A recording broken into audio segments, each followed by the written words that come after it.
I can't. I'm going to see that movie in IMAX again and I'll come to review for this show. So guys, I just came back from my second viewing of Interstellar. Both the times I saw that movie in IMAX, and I have to say it's one of the best movie I've seen this year. It's the perfect sci-fi movie. Nolan usually don't use visual effect, but in this movie he used heavily, and I'm glad that he used heavily because the experience was just grand. Interstellar has been directed by Christopher Nolan, written by, co-wrote by Jonathan Nolan and Christopher Nolan again. Music was given by Hans Zimmer. Editing was done by Lee Smith, and a star includes Matthew McConaughey, Annie Hathaway, Mackenzie Foy, Jessica Chastain, Ellen Burstall, Wes Bentley, Topher Grace, David Gyasi, David Ovillo. Am I missing something? Humankind is around extinction in Earth, and the mission is given to the hidden NASA, and NASA is working secretly just because public issues. Because I'm not going to spoil away for you. You have to watch it to understand it. So the plot is pretty good, and I really think that changing the screenplay of Jonathan Nolan has worked in this movie. Jonathan Nolan wrote for Spielbergish kind of movie, but this is not Spielbergish kind of movie. This is more likely the mixture of 2001 and Steven Spielberg sci-fi movie. What I actually liked in this movie is Nolan tried to go with the emotions and love, which is not his weapon. His weapon is mind games and cerebral movies. We can see in this movie that he has approached cerebrally. I mean to say, there is gravity, then dimension, then all the other things are going on, but then there is also love.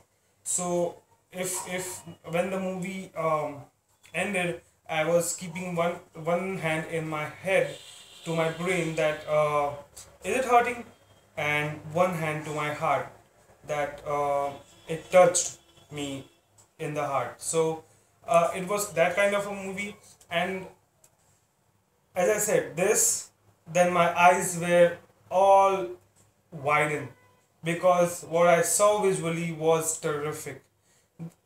As it says that the experience is grand, the story is good. Some people said that third act was a mess. I don't agree with them. Nolan has said in the third act that it's your thinking. I totally rely on you. What you think, just like the 2001 Space Odyssey. I mean, in 2000 Space Odyssey, where does that star child born from? It's rebirth, right? And here also, Nolan has tried to communicate with his audience in the same manner. I was really surprised that people didn't understood the third act. I thought it was very thought-provoking. It was pretty brilliantly done, and first and second part was flawless. I mean, the story develops in Earth. What's so important here is father and daughter relationship. It's shown absolutely beautifully. I mean, Mackenzie Foy. I hated her in Twilight. I don't know what I hated her, why I hated her, just because she was Kristen Stewart's daughter or anything, but she totally nailed this role out of the park. With Matthew McConaughey was brilliant. He was simply phenomenal. I mean, his acting. If he was in the screen, I was believing that yeah, he's engaging. His performance is good. He's pretty brilliant actor. Annie Hathaway was a little let down for me, but I'm not complaining that because she usually what she does she was doing. There was Wes Bentley. He did his role pretty smartly. It not big role that much, but it was good role. I especially like two robots, Tars, especially Tars. I like their humor and their um, honesty. I really think this movie will be the classic. You can say 2001 was not received well. It was mixed. 2001 received mixedly.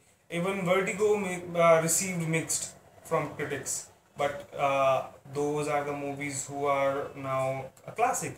And I think this is the classic of our generation. Now, coming to the storytelling is as usual. What Nolan does is pretty subtle and very detailed, structured. I also think music was simply phenomenal. You can compare that, yeah, Hans Zimmer tried to do 2001 Space Odyssey type of music, but it was in a different tone. It was like, "Ta-na-na, ta-na-na." I- I'm not being sarcastic, but it was like something like that only, and it was pretty intense to hear. If there is a intense environment, the music let us feel that yes, it's going on intense. What also I like that the editing was not done poorly. I found it in Dark Knight Rises the editing was a bit cliche, but in this editing was pretty brilliant. Cinematography is out of the park. I really believe cinematography and special effects would be nominated for the Academy, and I think special effect Interstellar will win the special effect category of the Oscars. Music, Hans Zimmer should be nominated for the main music. And what I actually like, the detailed plot they explained throughout the, you know, they are explaining Newton's third law, then Murphy's law, then uh, you know, these physics kind of law are going on, and I needed second viewing. I mean, I was so speechless on the first viewing. I simply cannot explain how speechless I was when the name appeared, directed by Christopher Nolan. Everyone gave standing ovation and clapped at the name, and I was one of them. So it was pretty fascinating experience for me. Thank you, Christopher Nolan, for making this movie. It was not flawless. I have to say not flawless, but it was pretty amazing experience. One of the best experience I can say. Um Now people are trying to compare with Gravity. Gravity was almost perfect film, but the problem with the Gravity was there was no story. But I still liked it. I liked it. Sandra did a phenomenal job, and directors should have won and have Alfonso Cuarón won the Oscar for Gravity. So it is not comparable to Gravity or 2001 Space Odyssey, because Gravity is different kind of movie. Gravity is survival movie. Interstellar is also survival movie, but much more also. There is only not survival of humankind. It's much more love, and then physics, visual effects, many more things to talk about. People can pick a flaw that this movie didn't uh, told story that much brilliantly. I found cliche, I found this, I found that. I don't believe it, because this was most fascinating experience of my life. Direction in the outer planets was pretty damn good. The ice-like planet, it was brilliantly, the wave scene was pretty brilliant. I have to say that. And while Mackenzie Foy, I have admitted that Mackenzie Foy did a brilliant job, but Jessica Chastain also did a phenomenal job. Whenever Jessica Chastain was on the screen, I was like, oh, and I was not blinking at all. I was not blinking entire the movie, but you can say few here and there with Annie Hathaway. Annie Hathaway did a good job, but I didn't feel that much good because I was expecting too much high from her. I will be not surprised if Jessica Chastain gets a nod for supporting actress. So this comes to the end of my first review of Interstellar. I hope you liked it. My verdict is about this movie. It's 9 out of 10, and I'm going third time. I don't know about you guys.